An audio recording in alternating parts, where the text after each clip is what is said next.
નમસ્કાર ગુજરાત. કમોસમી વરસાદથી અસરગ્રસ્ત ખેડૂતોને મળશે વળતર. ગુજરાત સરકારનો નિર્ણય. ગુજરાત રાજ્યના કૃષિ પ્રધાન રાઘવજી પટેલે રવિવારના રોજ સુરતની મુલાકાત લીધી હતી.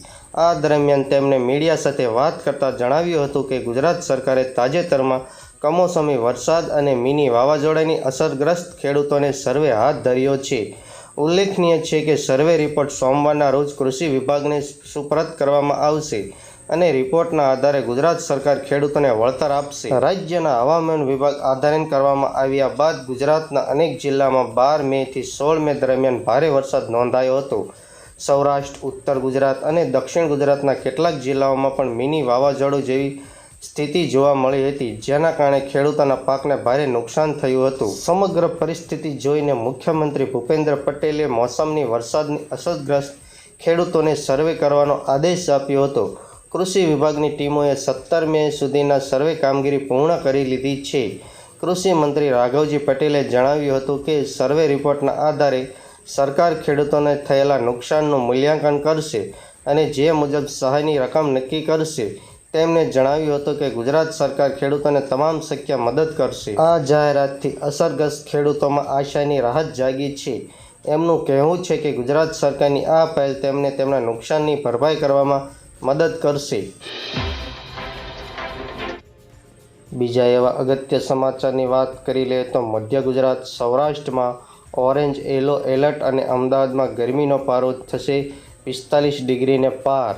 ગુજરાતમાં વરસાદી માહોલ પછી હવે આગ ઓકાવતી ગરમી પડી રહી છે.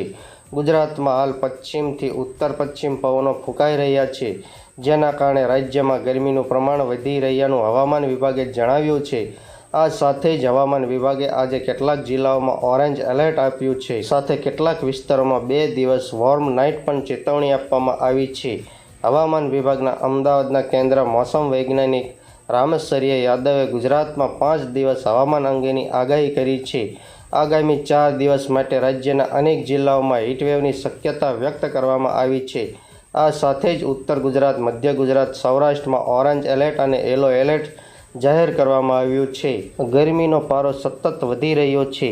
મોટાભાગના જિલ્લામાં મહત્તમ તાપમાન 45 ડિગ્રી આસપાસ રહ્યું હતું, જ્યારે આજે પણ ઉત્તર ગુજરાતમાં બનાસકાંઠા, મધ્ય ગુજરાતના અમદાવાદ, ગાંધીનગર અને સૌરાષ્ટ્રમાં સુરેન્દ્રનગર સહિત જિલ્લામાં મહત્તમ તાપમાન 45 ડિગ્રી સેલ્સિયસ રહેવાની શક્યતા છે.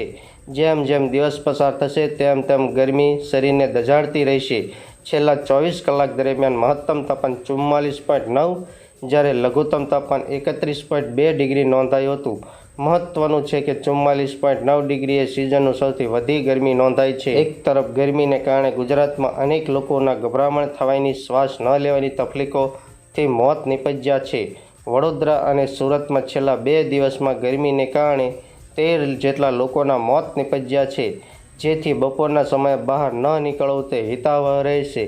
સામાન્ય રીતે કહેવામાં આવે છે કે બપોરના 12 વાગ્યાથી 4 વાગ્યા દરમિયાન બહાર ન નીકળવું, પરંતુ અમદાવાદ સહિત આસપાસના વિસ્તારોમાં રાત્રે 8 વાગ્યા સુધી પણ મહત્તમ તાપમાન 40 ડિગ્રી સેલ્સિયસની આસપાસ રહે છે.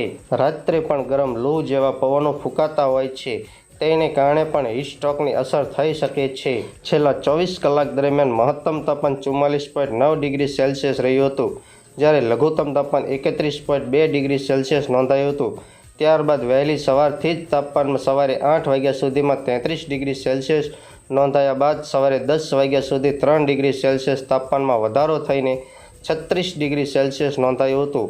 બપોરના 12 વાગ્યાથી મહત્તમ તાપમાન 40 ડિગ્રી સેલ્સિયસ વધુ રહેવાની શક્યતાઓ છે. તેના 3 કલાક બાદ એટલે કે બપોરે 3 વાગ્યે શહેરનું તાપમાન 44 ડિગ્રી સેલ્સિયસથી વધુ રહેશે.